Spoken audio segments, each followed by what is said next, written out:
Hey, good morning, student. This is part 2 of nationalism in India. So, let's start. Today's topic is Rowlatt Act 1990. It has some points. Today we will discuss about it. So, year and purpose.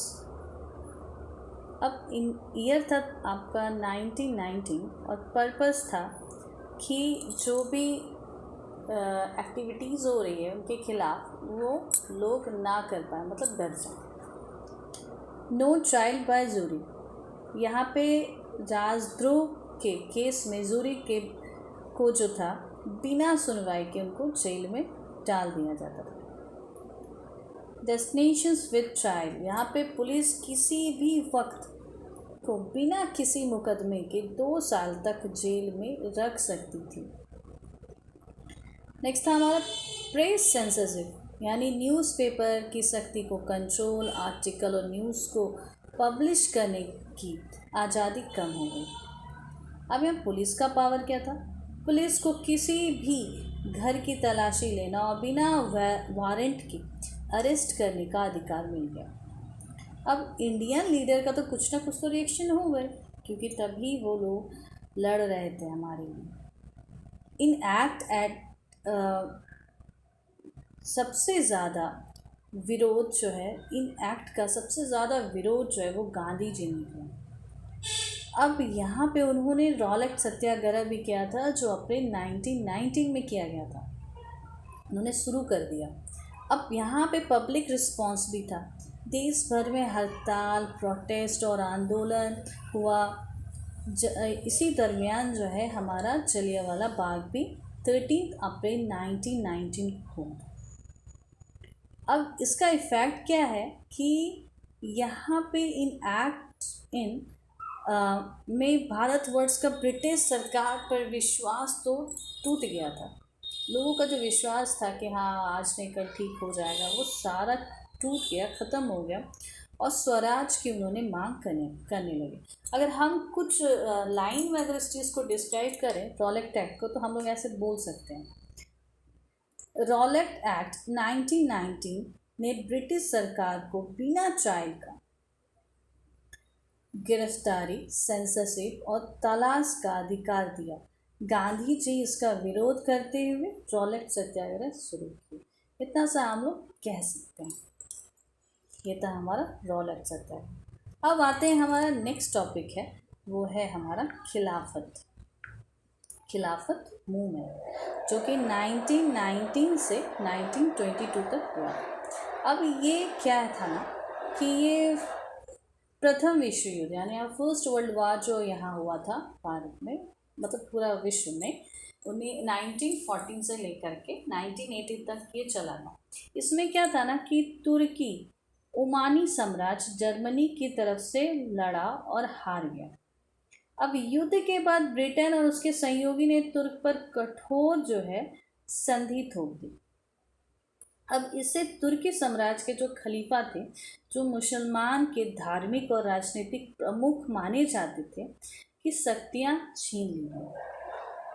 अब भारत में मुसलमानों की नाराज़गी का कारण भी यही था।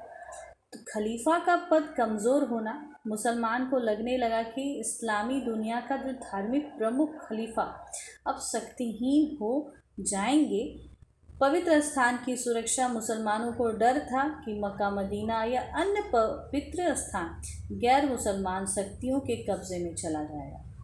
तो ब्रिटेन का जो विदा खिलाफी था, यानी युद्ध के दौरान ब्रिटिश सरकार ने भारत मुसलमानों से विवाद किया था कि खलीफा की शक्ति सुरक्षित रखी जाएगी, लेकिन बाद में धोखा दे दिया गया।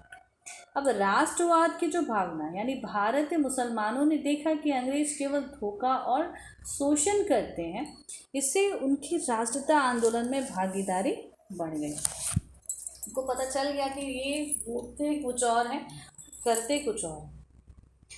अब यहाँ पे क्या हुआ ना कि अली बंधु मोहम्मद अली शौकत अली ने खिलाफत कमेटी बनाई महात्मा गांधी ने भी इनका समर्थन किया और इसे असहयोग आंदोलन से जोड़ दिया गया ताकि हिंदू मुस्लिम एकता बनी रहे। मतलब हिंदू जो है वो अपना स्वराज का अलग पार्टी वो बना करके स्वराज का डिमांड कर रहे थे और मुस्लिम अलग कर रहे थे। तो गांधी जी को लगा कि दोनों का एम जब एक है तो दोनों को अगर जोड़ दिया जाए तो हमें आज़ादी आराम से मिल सकती है और हम दोनों का जो है मोटो जो है वो पूरा हो जाएगा। अब यहाँ पे इसीलिए सितंबर 1920 में कांग्रेस सेशन हुआ कलकत्ता में। तो गांधी जी जो है वो Gandhi ji convinced other leader to start a new movement in support of Khilafat as well as for Swaraj. और उन्होंने कन्विंस किया अदर लीडर को कि आप लोग भी भाई सपोर्ट करिए खिलाफत को और स्वराज को।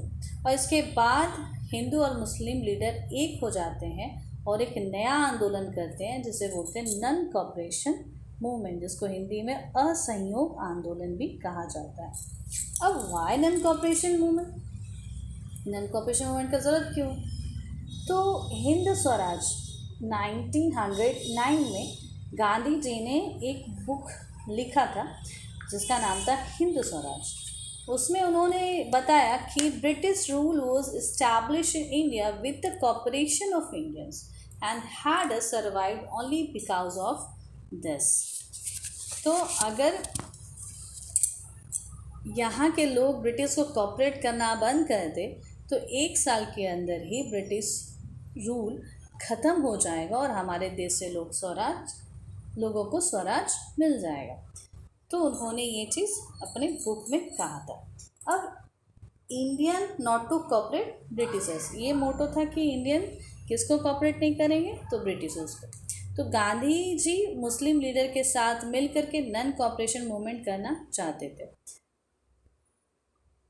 गांधी जी ने क्या किया कि propose that the movement should be this manner. उनका कुछ मैनर्स था, उस मुताबिक होना चाहिए। अब जैसे किसी किसी को पद दे दिया गया, किसी को कुछ नाम दिया गया, वो सारा चीज़ क्या करना था, बायकॉट करना था। साथ में जो है बायकॉट ब्रिटिश गवर्नमेंट की जो भी सर्विसेज थी उसको बायकॉट करना था, जैसे कि civil service, arms, police, court, legislative council, schools and foreign goods, इन सारे चीज़ों को क्या करना था, बायकॉट करना था। अब in summer 1920 Gandhi ji and Shaukat Ali tour initially in the different part of India mobilizing a popular support for the movement। और गांधी जी और शौकत अली जो है देश के कोने कोने वो जाने लगे ताकि लोग जो है उनसे जुड़े और नन कॉपरेशन मूवमेंट में सहयोग करें। अब initially the Indian National Congress was not supported the non cooperation movement. अब इसमें जो है नेशनल कांग्रेस जो है वो सपोर्ट नहीं कर रही थी। तो गांधी जी चाहते थे कि सभी इंडियन नेशनल कांग्रेस सपोर्ट नहीं कर रही थी नन कॉपरेशन मूवमेंट के लिए। इसके कारण थे कि गांधी जी चाहते थे कि सभी सर्विस को बायकॉट कर दें। The national Congress council election को नवंबर 1920 में छोड़ना नहीं चाहते थे क्योंकि वे सोच रहे थे कि अगर हम जीत जाएंगे तो हमारे हाथ में भी कुछ पावर आ जाएगा और तुरंत चेंज कर पाएंगे तो ब्रिटिश पावर में। तो नन कॉपरेशन मूवमेंट जो वो वायलेंस क्रिएट कर सकते हैं। अब इन दिसंबर 1920 कांग्रेस के नागपुर सेशन होता है और नन कॉपरेशन मूवमेंट के लिए तैयार हो जाता है। अब इन 1921 जनवरी नन कॉपरेशन मूवमेंट वो स्टार्ट। अब नन कॉपरेशन मूवमेंट जो है वो स्टार्ट हो जाता है।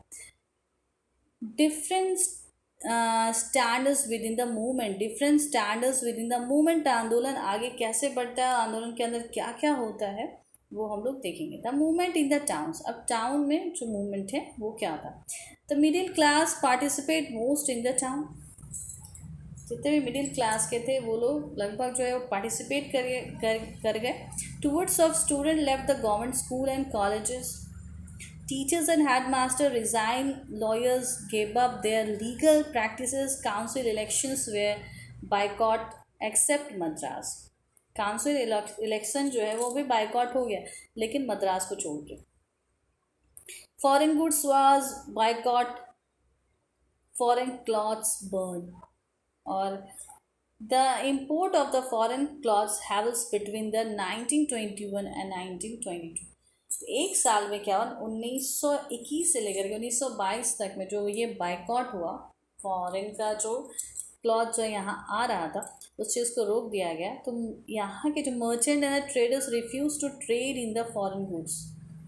तो protections of Indian textile mills and handlooms increase. अब इस चक्कर में यहाँ पे जो भी टेक्सटाइल था वो सारा क्या हो गया कि हैंडलूम्स वेयर इंक्रीज, और धीरे धीरे शहरों के अंदर स्लो डाउन हो गया। Wine and corporation movement slow in the town. अब यहाँ पे था कि khadi was more expensive, poor people can not afford it, so they had to wear a foreign cloth. अब खादी का जो कपड़ा था वो बहुत ज़्यादा एक्सपेंसिव था, तो गरीब लोग जो है उस चीज़ को अफोर्ड नहीं कर पा रहे थे, इसलिए जो है so they had to wear a foreign cloth, इसलिए उनको फॉरेन क्लॉथ ही पहनने पे वो मजबूर थे। Lack of Indian institutions, so student and teachers जो and the back the government school and the colleges, तभी इतने सारे इंस्टीट्यूशन नहीं थे, जिस वजह से मजबूरन टीचर्स और स्टूडेंट को वहाँ पे ज्वाइन करना पड़ा। Lawyers join back in the government courts due to the lack of alternative institution. इन सब कारण से जो है अब ये आंदोलन जो था वो स्लो डाउन हो गया।